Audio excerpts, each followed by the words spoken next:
주일 예배 나오신 성도 여러분, 또 온라인으로 함께 예배에 참여하신 우리 성도님들 모두 환영합니다. 우리 이 시간 자리 다 일어나심으로 9월 13일 주일 예배 시작합니다. 목도하겠습니다.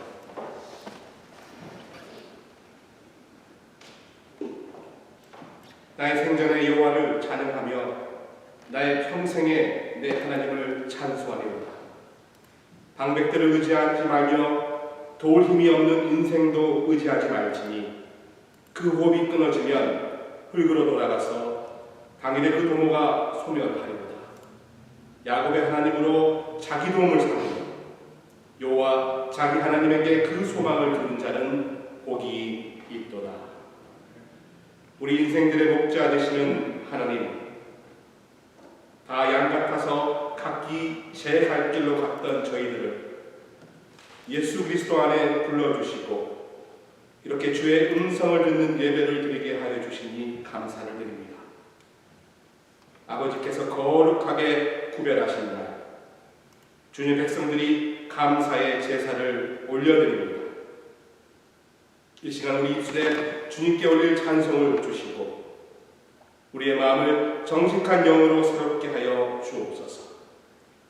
우리 마음의 중심에 구원의 즐거움을 회복시켜 주어 기쁨과 감격이 넘치는 예배 될 수 있도록 인도하여 주옵소서. 예수님의 이름으로 기원합니다. 아멘. 사도신경으로 신앙을 드립니다.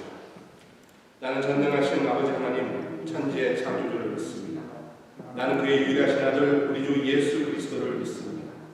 그는 성령으로 잉태되어 동정녀 마리아에게서 나시고 본디오 빌라도에게 고난을 받아 십자가에 못 박혀 죽으시고 장사된 지 사흘 만에 죽은 자 가운데서 다시 살아나셨으며 하늘에 오르시어 전능하신 아버지 하나님 우편에 앉아 계시다가 거기로부터 살아있는 자와 죽은 자를 심판하러 오십니다. 나는 성령을 믿으며 거룩한 공교회와 성도의 교제와 죄를 용서하는 것과 몸의 부활과 영생을 믿습니다. 아멘. 자리에 앉습니다.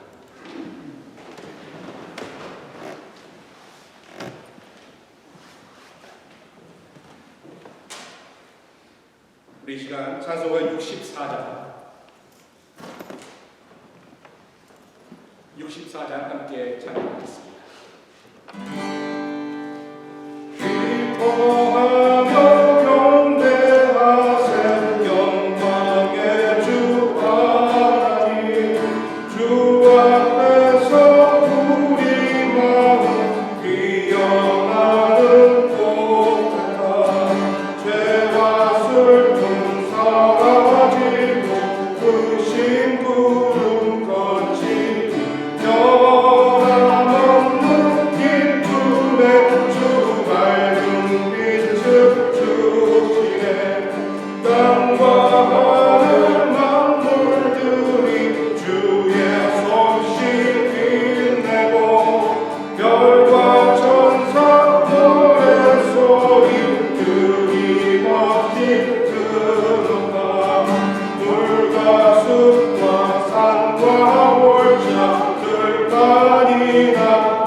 삶과 기쁜 새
사랑하신 아버지 하나님, 이 아름다운 가을날 무엇보다 주님께 이렇게 모여 예배 드릴 수 있도록 불러주심을 감사드립니다.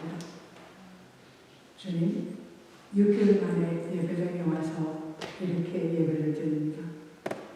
적은 수지만 진심으로 몸과 마음을 다해 드리는 예배가 되기를 소원합니다. 또한 집에서 드리는 화상으로 드리는 여러 성도님께 함께 하셔서 주지사님이 주님의 이름으로 모이는 곳에 계시는 주님을 기뻐하며 경배하게 하시옵소서. 아버지, 저희들 어렵고 혼란스러운 시기에 와 있습니다. 얼마나 이 시간을 견디어내야 하는지도 알 수가 없습니다. 저희들 생각으로는 얼른 지나가시면 하는 바람이지만 주님이 허락하신 이 일들을 어떻게 잘 극복하고 주님 원하시는 대로 나아가시는지 저희를 깨닫게 하시고 서로에게 민감할 수 있도록 도와주시옵소서. 아버지, 불투명한 매일의 삶이 주님으로 인하여 맑아지게 하시고 그 표대를 향하여 나아갈 때 힘이 되어 주시고 넘어지지 않도록 도와주시옵소서. 저희들 가슴을 활짝 열고 사랑하는 손동환 목사님 선포하는 말씀을 듣습니다. 목사님 강건하게 하시고 이 말씀대로 살기를 소원하는 저들에게 은혜 내려 주시옵소서. 주일학교가 온라인으로 예배를 시작했습니다.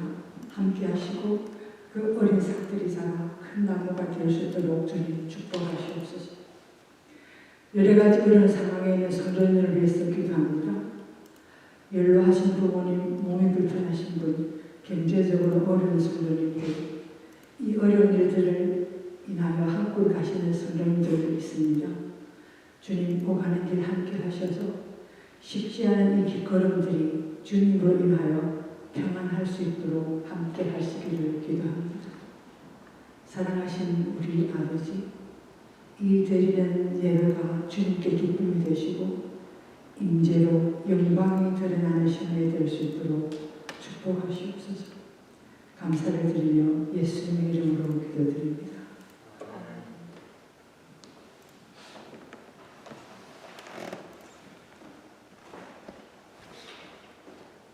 오늘 하나님께서 우리에게 주시는 말씀은 구약성경 창세기 말씀입니다.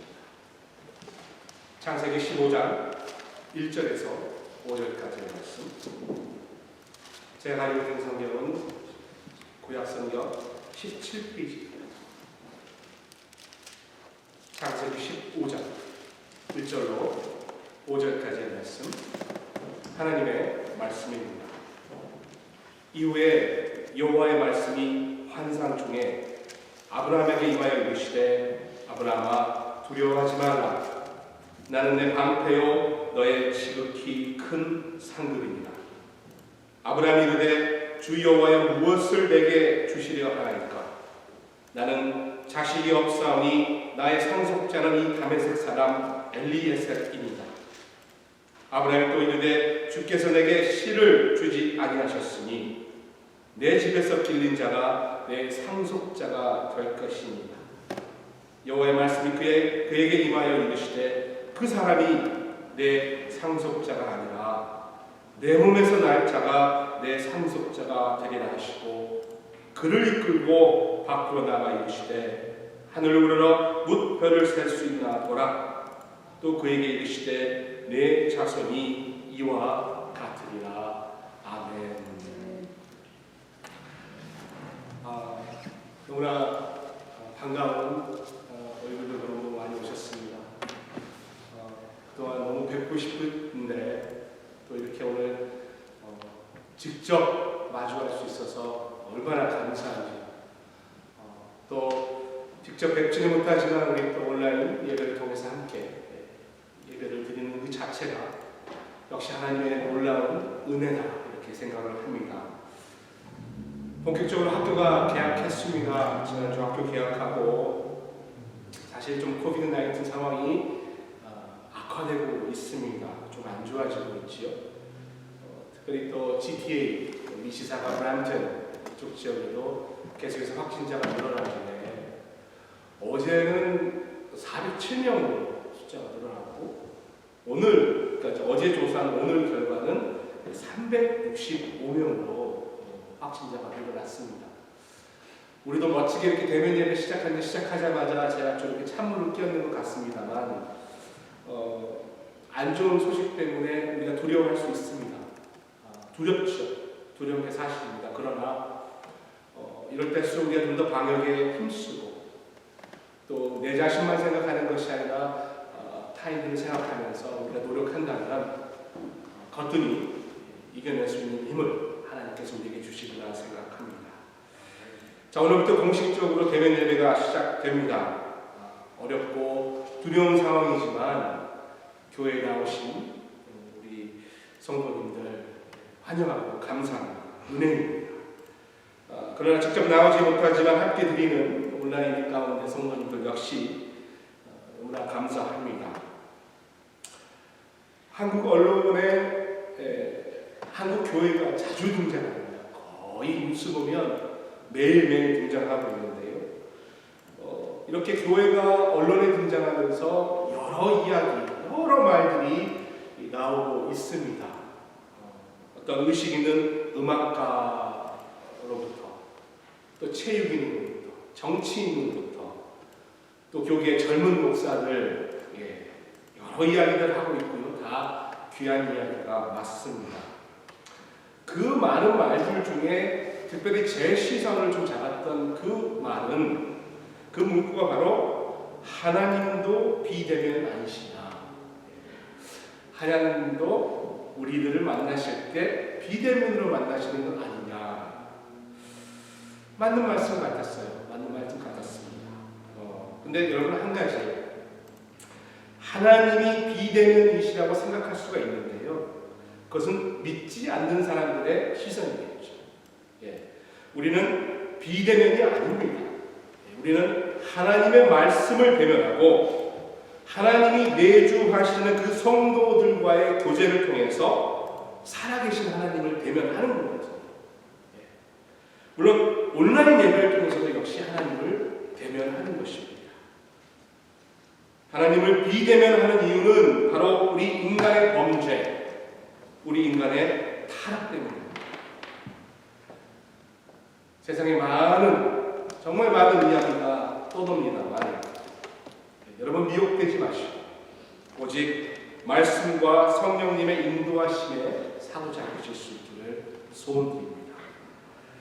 자, 여러분 오늘은 말씀을 붙들고 사는 우리가 그렇게 말씀을 붙들고 열심히 사는데 우리의 상황이 여전히 답답하고 특별히 내일 우리 미래가 보이지 않는 그런 상황 가운데 우리는 어떻게 생각해야 되는가, 이 부분에 대해서 고민하고 싶습니다. 예배드리고 기도할 때는 조금 마음이 평안해지는데 돌아서서 내 생활에 다시 들어오면 여전히 막막하고 여전히 불안합니다. 열심히 신앙생활하고 주님을 의지하는데도 우리의 길은 그렇게 평탄하지 않습니다. 그런 상황 가운데 우리는 늘 마음 가운데 의심하게 되고 그 의심을 통해서 좌절하게 됩니다. 그리고 그 좌절 역시 우리에게 인해 두려움을 가져다 주는 것이죠. 자, 오늘 본문 말씀에 아브라함이 그런 경우입니다. 아브라함이 우리는 믿음의 조상이라 이야기하지만 그의 삶을 바라보면 그렇게 평탄한 삶은 아니었습니다. 우리랑 똑같았던 거죠. 오늘 말씀 전에 창세기 12장 말씀 보시면 아브라함은 기근 때문에 약속의 땅을 떠나 애굽으로 내려갔다가 아내를 빼앗기게 되는 위기에 처했습니다. 그런데 하나님께 도와주셔서 무사히 애굽을 떠날 수 있게 되고 거기서 많은 재산과 종들까지 얻어서 가나안에 들어오게 됩니다. 그 재산이 많아진 조카 롯과 헤어지게 되고 롯은 점점 이동하다가 그 유명한 소돔성에 들어가 살게 됩니다. 그리고 지도자의 위치에 올라가게 되는 것이죠. 그런데 여러분 지나서 14장에 보게 되면 당시 근동의 패권자였던 그 엘람 왕, 그돌라오멜 왕이 자기를 배신한 소돔과 고모라를 응징하기 위해서 쳐들어오게 되죠. 그리고 쳐들어와서 노략질을 하고 사람들을 포로로 잡아가는 일들이 발생합니다. 그때 아브라함 조카인 롯도 함께 잡혀가는 것이죠. 자, 이제 이 소식을 들은 아브라함이 자기가 이제 훈련시킨 318명의 군사를 데리고 쫓아가게 됩니다. 그리고 그 놀라움에 연합군과 그를 다 물리치고 조카 롯을 그리고 포로로 잡혀간 소돔 사람들을 다 찾아오게 됩니다. 그 일 일어나고 나서 이제 아브라함은 변방의 가장 유명한 사람이 되는 것입니다. 더 이상 가나안의 방랑자나 이방인이 아니라 시대의 영웅이 되는 것이죠. 그리고 어느 누구도 이제 아브라함을 함부로 쳐다볼 수 없는 아주 강력한 인물로 떠오르게 됩니다.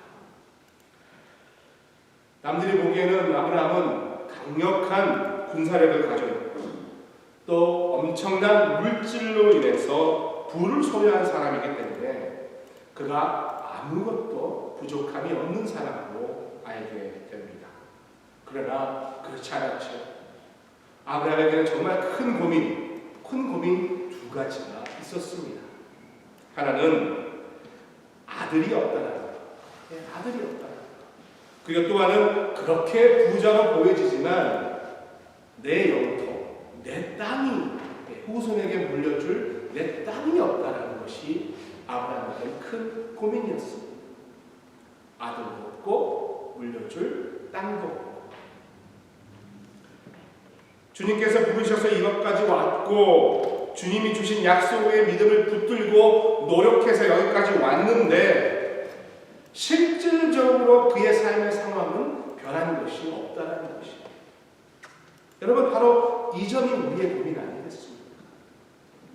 우리도 많은 역경과 많은 어려움과 고민과 또 긴 신앙생활을 거쳐서 지금 이 자리에 와 있는데 우리의 삶을 좀 깊이 들여다보면 정말 뭘 했나? 뭘 이루어놨나? 무엇을 물려줄 수 있나? 이런 고민할 수 있는 것 아니겠습니까? 믿음으로 살아가고 하나님의 약속 붙들고 지금까지 살아왔는데 상황은 나아진 게 없습니다. 그런데 그때 하나님은 이런 말씀을 하세요. 오늘 본문 1절 말씀이죠. 제가 읽어드립니다. 이후에 여호와의 말씀이 환상 중에 아브라함에게 임하여 이르시되 아브라함아 두려워하라. 나는 내 방패여 너의 지극히 큰 상급입니다. 여러분, 두려워하지 말라 이렇게 말씀하고 있는데요. 이 말은 두려워하고 있기 때문에 두려워하지 말라 이렇게 말씀하시는 거겠죠. 그리고 아브라함은 자기 용사를 데리고 연합군을 격파하고 얼마 되지 않을 때 그때에 두려워하지 말라고 하시는 거죠. 그리고 그때 아브라함에게 다시 환상으로 나타나셔서 아브라함아 두려워하지 말라. 이 말씀을 하신 그 이유는 그 말씀이 지금 아브라함에게 가장 필요한 말씀이기 때문입니다. 아무리 믿음의 사람이라고 할지라도 영웅이라 할지라도 사람은 순간적으로 상황에 따라서 절망하고 낙심할 수 있습니다. 그리고 그 절망과 낙심을 통해서 두려워할 수 있는 것 아니겠습니까? 그런데 그때 하나님께서 그렇게 두려움에 떠는 아브라함을 그냥 놔두지 않으시고 말씀으로 임하신다는 것이 전혀 미래가 보이지 않는 상황, 자식도 없고 땅도 없는 그런 상황 가운데 어떻게 두려워하지 말라는 것입니까? 근데 그 이유는 어떻게 두려워하지 마는가? 바로 하나님이 너의 방패시고 하나님이 너의 지극히 큰 상급이기 때문에 두려워하지 말라 이렇게 말씀하세요. 여러분, 이 말은 앞으로 너에게 줄 큰 상이 있다 이렇게 말씀하는 것 아니겠습니까? 그러니까 두려워하지 말라, 염려하지 말라 이렇게 말씀하시는 거예요. 여러분, 이 말씀을 통해서 우리는 무엇을 발견할 수 있는가? 두 가지를 발견할 수 있죠. 첫 번째, 하나님은요, 지금 우리의 상황을 너무나 잘 알고 계신다. 누구보다 더 잘 알고, 정확히 알고 있다는 것 아니겠습니까? 하나님은 나의 상황을 결코 모르시는 게 아닙니다. 정확히 알고 계시고, 하나님께서 나를 너무나 사랑하시기 때문에 나를 귀한 그릇으로 만들기 위해서 지금 이 상황 가운데 우리를 놔두시는 거라는 것이죠. 그리고 두 번째, 어떤 교훈이 있습니까? 하나님께서 우리에게 가장 필요한 말씀, 그 순간에 가장 필요한 말씀으로 우리에게 오신다는 것이에요. 여러분, 이게 너무나 귀한 일 아니겠습니까? 그러니까 여러분, 우리가 상황이 어렵고 답답하고 힘들면 힘들수록 하나님 말씀에 더 귀를 기울여야 하는 것 아니겠습니까? 여러분, 하나님은요, 그 순간에 가장 정확하고 귀한 말씀을 주십니다. 특별히 우리가 어려울 때, 특별히 우리가 곤란할 때, 이제 10월 중순부터 온라인으로 크리스천 투어원이라는 새 프로그램을 시작합니다. 투어원 치고는, 두 번째 과정 치고는 조금 더 심도 있는 과정인데요. 주로 개인 영성에 관한 그런 과정이 되겠습니다. 비대면 시대에 사람들과는 비대면해야 하지만 하나님과는 더 깊은 교제를 나눌 수 있다. 하나님과 대면할 수 있다. 과정이 쉽지는 않습니다. 제가 미리 말씀드리는데요. 사실은 날마다 숙제가 좀 있습니다. 내일 숙제를 해야 돼요. 그 숙제는 주로 노트에다 적는, 필기하는 게 굉장히 많습니다. 그럼에도 불구하고 이걸 꼭 하고자 하는 이유는, 그렇게 여러분 우리가 필기하기 시작하고 기록하기 시작하면요, 아주 놀라운 진보를 경험할 수 있습니다. 저도 예전에 뭐 신학교 시절이든 어렸을 때 이렇게 묵상하고 적어놓은 글들이 꽤 많습니다. 그 노트가 꽤 많은데요. 이걸 이렇게 설교하려고 옛날에 했던 것들 찾아봅니다. 그러면 이제 지금 보면 기특하기도 하고요. 제가 제 자신이. 그런데 지금 제가 말씀을 준비하고 있는 내용하고 대부분 완전히 다릅니다. 완전히 달라요. 왜 그렇습니까? 하나님의 말씀은 같거든요. 하나님의 말씀은 같은데 내게 처한 그 상황이 다르니까 내가 하나님의 말씀을 달리 해석하는 것 아니겠어요? 하나님의 말씀은 변하지 않고 똑같지만 그 말씀에 대해서 내가 느끼는 것과 묵상이 다르기 때문에 하나님은 나에게 그 필요한 그 상황의 말씀을 주신다라고 우리는 해석할 수 있는 것 아니겠습니까? 지금 하나님이 주시는 말씀을 조용히 들어보는 것이, 여러분 대부분 정확한 말씀 주세요. 하나님께서. 문제는 우리가 듣지 않기 때문에 가만히 침묵하고 하나님의 말씀을 들어보는 것. 분명 하나님의 음성이 들리고 인도하시는 손길을 우리는 경험할 수 있습니다. 자, 이제 아브라함은 하나님으로부터 놀라운 약속의 말씀을 들었습니다. 근데 아브라함은 말씀을 주신 하나님께 감사하는 것이 아니라 그 다음 구절 보면요, 의아하게 하나님께 항의하는 장면이 나옵니다. 2절 3절 말씀이죠. 제가 읽습니다. 아브라함이 이르되 주 여호와여 무엇을 내게 주시려 하나이까? 나는 자식이 없사오니 나의 상속자는 이 다메섹 사람 엘리에셀이다. 아브라함이 또 이르되 주께서 내게 씨를 주지 아니하셨으니 내 집에서 길린 자가 내 상속자가 될 것입니다. 여러분, 이게 무슨 말입니까? 주님께서 지금 저에게 무엇을 주시려고 하십니까? 저는 자식도 없고 제 재산을 상속받을 자녀도 없는데 제 옆에 있는 사람은 다마스쿠스 출신 엘리에셀 이 종 한 명뿐입니다. 주님께서 내게 자식을 안 줬으니까 저 종이 내 상속자가 되는 것 아니겠습니까? 약간의 항의 섞인 말투로 하나님께 고하고 있습니다. 하나님께서 언약을 주셨고 하나님께서 약속하신 부분이 있는데 그 약속이 성취되기 위해서, 그러니까 큰 민족을 이룬다고 했잖아요. 그 큰 민족을 이루려면 기본적으로 일단 아들은 있어야 하는 건 아니겠어요. 그리고 그 아들을 통해서 후손이 나오고 또 후손이 많이 나와야 민족이 이루는 건 아니겠습니까? 그런데 자녀가 생길 기미조차 안 보이는 그 상황. 우리가 아무리 하나님 믿는다고 그렇게 이야기해도 여러분 하나님의 말씀을 정말로 믿지 못하면, 정말로 믿지 못하면 불안할 수밖에 없습니다. 불안은 두려움으로 바뀌잖아요. 그 두려움 때문에 믿음의 생각을 하는 것이 아니라 자꾸 인간적인 생각하는 것 아니겠습니까? 아브라함 12장에도 나오지만 믿음이 아니라 불안함에 잡히니까 이상한 생각만 하는 거예요. 인간적인 방법을 찾아가는 겁니다.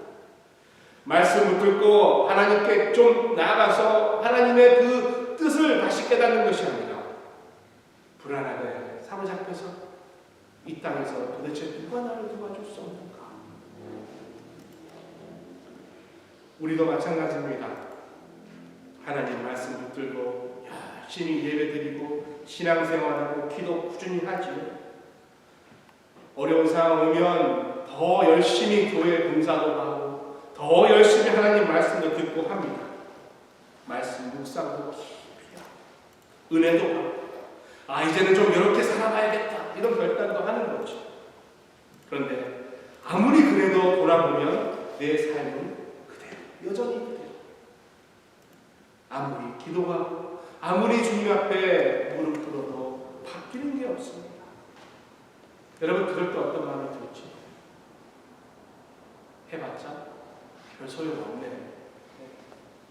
그러면서 점점 기도에 소홀해지고 점점 말씀을 믿을 수 없으니 보는 것도 귀찮아지는 것 아니겠습니까? 그러면서 점점 하나님의 방식이 아니라 내 방식대로 하나 둘 하기 시작합니다. 재밌는 이야기 하나 있는데요. 어떤 사람이 나무를 하러 숲으로 갔습니다. 하루 종일 도끼로 나무를 내려 찍습니다. 나무 쓰러지지 않습니다.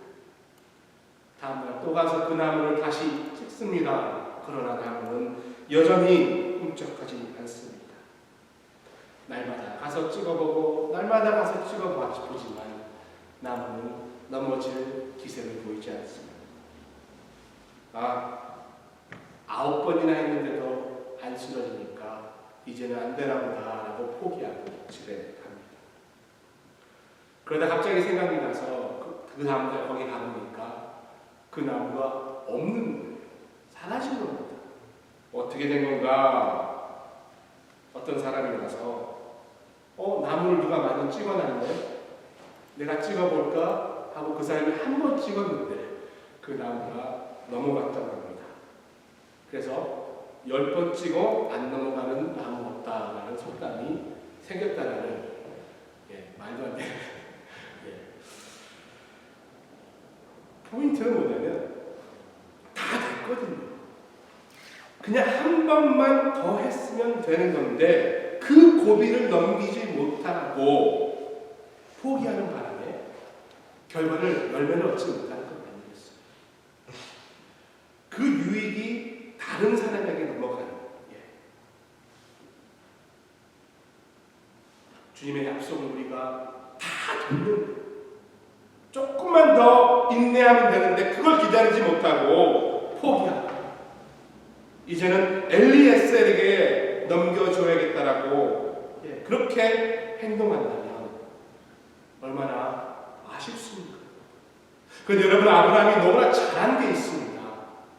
정말 잘한 것은 그렇게 엘리에셀로 다 넘어가겠다라고 생각하는 그런 상황 가운데 그렇게 행동에 옮기기 전에 했던 것이 무엇인가?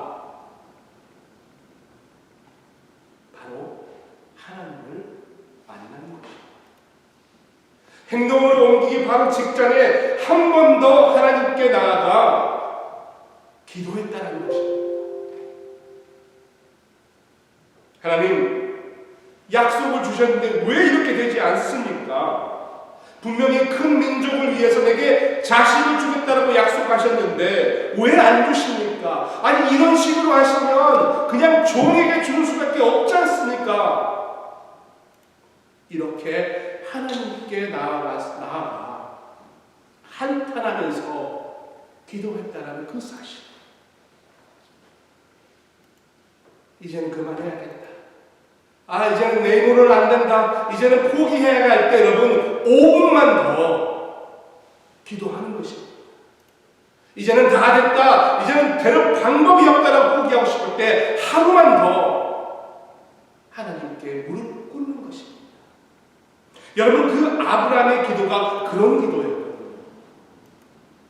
세상 사람들은 다 포기하고 세상 사람은 다 안 된다라고 하는 그 상황 가운데 마지막으로 한 번 더 하나님 앞에 나아가는 것. 그때 하나님께서 뭐라고 하십니까? 4절 말씀에 여호와의 말씀이 그에게 임하여 이르시되 그 사람이 내 상속자가 아니라 네 몸에서 날 자가 네 상속자가 되리라 하시고, 다시 한번 하나님은 그의 말씀을 통해서 언약을 갱신해 주고 있습니다. 하나님의 약속이 지금 당장 이루어지지 않으니까 조급했습니다. 자기와 사례의 몸은 점점 늙어가고 있고 아이를 가질 수 있고 낳을 수 있는 가능성은 점점 희박해져 가는 그때 하나님의 생각이 다르셨다는 것을 그는 그 기도를 통해서 하나님의 말씀을 통해서 알고 있는 것입니다. 하나님께서는 남자 100세, 여자 90세에 아이를 낳게 하는 것 전혀 문제가 없습니다. 하나님께 쉬운 일입니다. 그런데 왜 하나님은 아브라함을 기다리게 하셨습니까? 성경 보면서 성경의 인물들 아니죠. 또 뿐만 아니라 우리 주위에 있는 많은 믿음의 선배들 이렇게 대화해 보면 하나님은요 정말 불가능할 때까지 상황이 전혀 안 된다고 포기하는 그 순간까지 기다리게 하시는 경우가 너무나 많습니다. 뭐 항상 이런 건 아니죠. 금방 주실 때도 있고요, 능력 나타내실 때도 많습니다만, 그런데 한 가지 보니까요, 그렇게 오래 기다리고 끝까지 기다리게 하시고 하나님은 그 약속을 이루어주시는데 그 약속만 이루어주시는 게 아니라 그 사람까지 위대한 인물로 세우시는 것을 우리가 알 수 있습니다. 고난과 역경, 인내를 통해서 그 사람까지 놀라운 하나님의 인물로 만드는 것이죠. 그러니까 여러분, 우리는 주님 앞에 평안하게 주님을 믿고 기다리는 것이 중요합니다. 어렵고 힘들고 답답하면 주님 앞에 무릎 꿇는 거예요. 예. 주님 앞에 이야기하는 것입니다. 그리고 6절 7절 말씀에 이렇게 나와 있어요. 아브라함이 여호와를 믿으니 여호와께서 이를 그의 의로 여기시고 또 그에게 이르시되 나는 이 땅을 내게 주어 소유로 삼게 하려고 너를 갈대아인의 우르에서 끌어낸 여호와이라. 이제 불안한 상황 가운데 하나님의 말씀을 다시 한번 듣고 받고 믿음으로 재무장되는 아브라함의 모습을 우리가 바라볼 수 있습니다.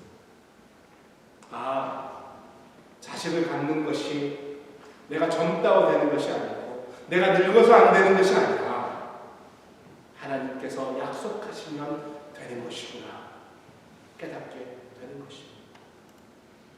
자꾸 잔머리 굴려서 이렇게 해볼까 저렇게 해볼까 이렇게 하는 것이 아니라 좌로나 우로나 치우치지 않고 하나님만 바라보고 똑바로 가게 되는 것입니다. 여러분, 하나님의 말씀의 능력입니다. 여러분, 우리가 늘 하나님의 말씀을 묵상하고 공부하자 이렇게 권유하는 이유, 그렇게 어렵고 힘들고 다 포기할 수 있는 상황 가운데 우리를 다시 세우시고 능력을 베푸시기 때문에 우리는 더 말씀에 집중하는 것 아니겠습니까? 하나님의 말씀을 듣고 하나님의 순종했더니 하나님께서 어떻게 봤다고요? 하나님의 의, His righteousness, 의로 여기셨다고 이야기하고 있습니다.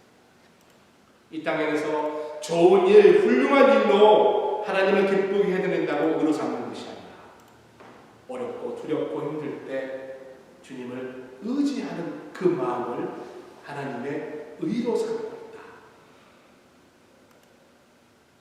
우리는 위대한 일을 하고 위대한 믿음을 가진 사람이 아니라 그 위대하신 하나님을 믿는 사람입니다. 말씀 마무리합니다. 유명한 작가죠. 켄 가이어가 쓴 묵상하는 삶이라는 책에 이런 내용이 나와서 인용했습니다. 제가 읽어드릴게요. 피조물로서 인간 최대의 존엄성은 주도권이 아니라 반응에 있다. 하나님께서 말씀하시면 우리는 듣는다. 그분이 두드리시면 우리는 연다.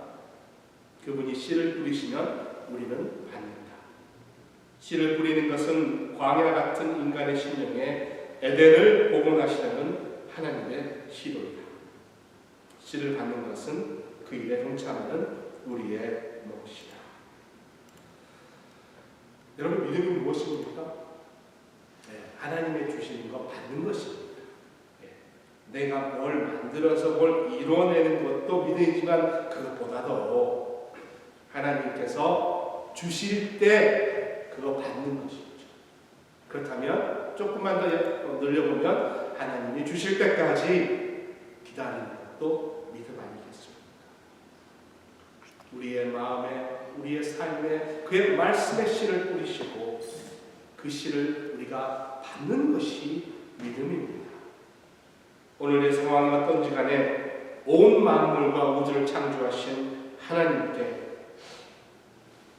내 삶을 내어드리고 그가 한치의 오차도 없이 일하고 계심을 전적으로 신뢰함으로 하나님 앞에서 이 어려운 상황 가운데 평안함을 누리는 믿음 아니겠습니까?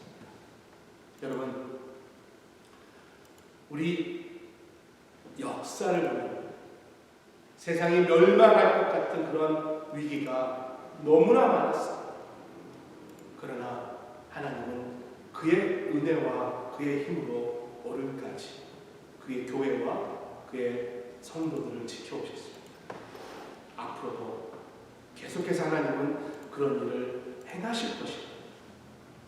어렵고 두렵고 답답하시니까 5분만 더, 하루만 더 주님 앞에 무릎 꿇고 두려워하지 마라 너는 내 자녀라 라는 그 음성들로 승리하시는 우리 모두 되시기를 소원합니다. 우리 이 시간에 아무것도 두려워 마라 함께 찬양하고 봉헌하는 시간 갖겠습니다.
세상의 험한 꿈과 몰아칠 때도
우리의 상황을 다 알고 계시고 이런 상황 가운데 우리에게 늘 말씀으로 찾아와 두려워 말라 너는 내 아들이고 내 딸이라 우리를 다시 일으켜 세워주시는구나 감사합니다.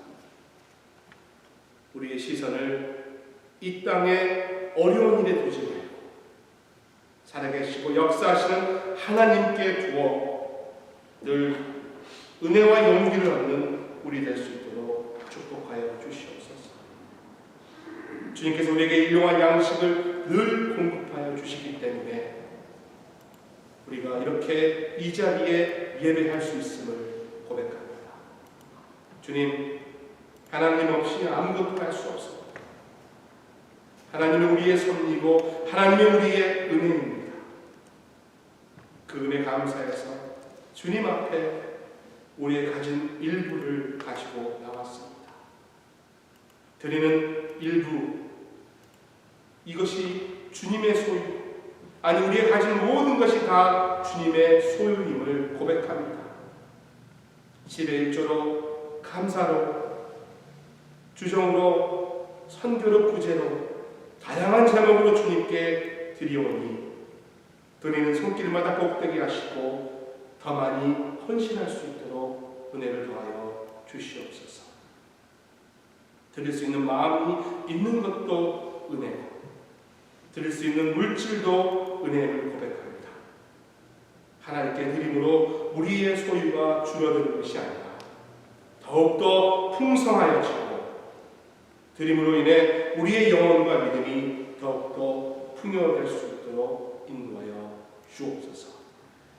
감사드리며 예수 그리스도 이름으로 기도합니다. 아멘. 네, 방금 말씀드리겠습니다. 오늘부터 현장 예배 시작했습니다. 생각보다 많이 나와주셔서 너무 감사하고요. 개인적으로 그렇습니다. 상황이 이렇게 좋지 않을 것 같아요. 어려울 때 어떻게 적응하면서 잘 대처하는가가 더 중요한 과제 아니겠습니까? 우리 방역팀, 안내팀 너무나 수고하고 계시고요. 안전을 위해서 최선을 다하고 있습니다. 기도해 보시고 하나님이 인도하시면 담대하게 교회 나오셔도 아직까지는 안전할 것 같습니다. 그러나 집에서 온라인으로 예배 드리는 것도 너무나 귀하니까요. 잘 고민해 보시길 바랍니다. 오늘부터 중고등부, 아동부, 영유아부 대상으로 온라인 예배가 시작됐습니다. 영유아부 예배는 제가 아침에 잠깐 같이 좀 봤는데요. 우리 엄준사님이 정말 수고하십니다. 이렇게 대면하면 춤추고 노래하는 게 쉽잖아요. 근데 온라인으로 하려니까 얼마나 힘들겠습니까? 근데 아이들이 같이 좀 따라하고 같이 그렇게라도 예배드리는 모습이 너무나 감사했습니다. 중고등부 같은 경우는 우리 이성희 목사님이 미리 아주 세밀하게 정말 잘 예배를 준비하셔가지고 그 화면을 12시 30분에 이렇게 올려놓습니다. 녹화 방송입니다. 12시 반에 들어가서 클릭하시면 중고등부 예배도 함께 드릴 수 있습니다. 아마 중고등부 학생들에게는 그 링크가 다 간 걸로 합니다만 참고하셔서요. 원어로 주님 처치 유스 그룹이라고 유튜브에 검색하시면 링크를 찾으실 수 있습니다. 온라인 소그룹 리더 신청이 오늘로 마감합니다. 오늘까지 안정희 장로님께 신청해 주시고요. 오늘 오후 3시입니다. 3시에 리더들 온라인으로 모임 있습니다. 하반기 야구 프로그램 온라인 소그룹 모임과 크리스천 투어원이 이제 신청을 다음 주부터 받습니다. 다음 주부터 2주 동안 신청받고요. 10월 18일부터 8주간 진행됩니다. 기도해 주시길 바랍니다. 성경 필수 안내드립니다. 계속해서 오늘부터 요한복음 8장을 시작합니다. 하루에 한 장씩 14장까지 하루에 한 장씩 필사해 주시기 바라고요. 수요 예배 사도행전 강의 39번째 시간 복음이 은혜다라는 제목으로 온라인 예배로 여러분과 함께 만나도록 하겠습니다. 예배 마치고 나가실 때는 본당 뒤에 있는 출구를 사용하셔서 나가시면 되겠습니다. 많은 숫자는 아니지만 한꺼번에 나가지 마시고 2m씩 간격을 잘 이루면서 나가주시기를 부탁드리겠습니다. 나머지 한 분이 주보를 참조해 주시고 자리에 다 일어나시면 축도하고 예배를 마치도록 하겠습니다.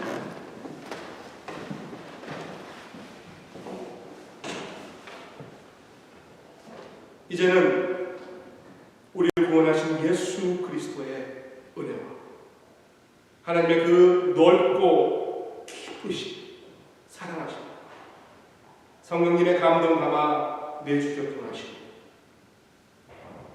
어려운 상황 가운데도 주님을 붙들어 두려움을 평안함으로 바꾸고자 하지만 주님의 모든 성도님들의 가정과 직장과 사업과 환경에 영원까지 함께하여 주시기를 간절히 축원드리옵나이다. 아멘.